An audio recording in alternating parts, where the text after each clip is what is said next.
এখন আমরা আছি ওল বাবা মন্দির। এটাও আমার এই নিয়ে সেকেন্ড টাইম। এর আগে যখন আমি এসেছিলাম মানে লিটারালি মানে এখানে নিঃশ্বাস নিতে পারছিলাম না, এত ঠান্ডা।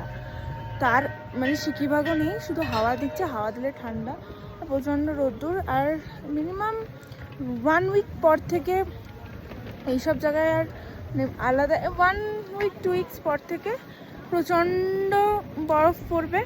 মার্চ এপ্রিল মাসে তো পুরো বরফে ঢাকা, আমি জাস্ট নিঃশ্বাস নিতে পারছিলাম না যখন এই আগের বার এসেছিলাম।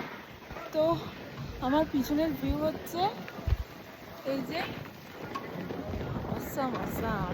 বাট আমি খুব লাকি যে আমি কি দুটো ভিউ আমি এনজয় করতে পেরেছি, এর আগের বারেরটাও এটাও। দাঁড়া দাঁড়া ব্লগ বানাচ্ছি তো পিছনের ভিউটা একবার দেখায় গাইস।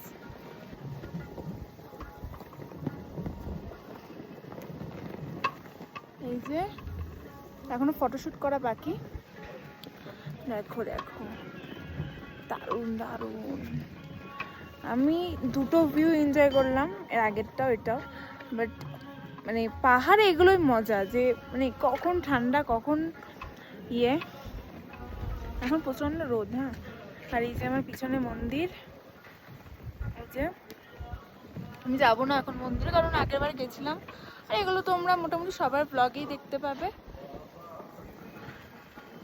দারুণ ভিউ।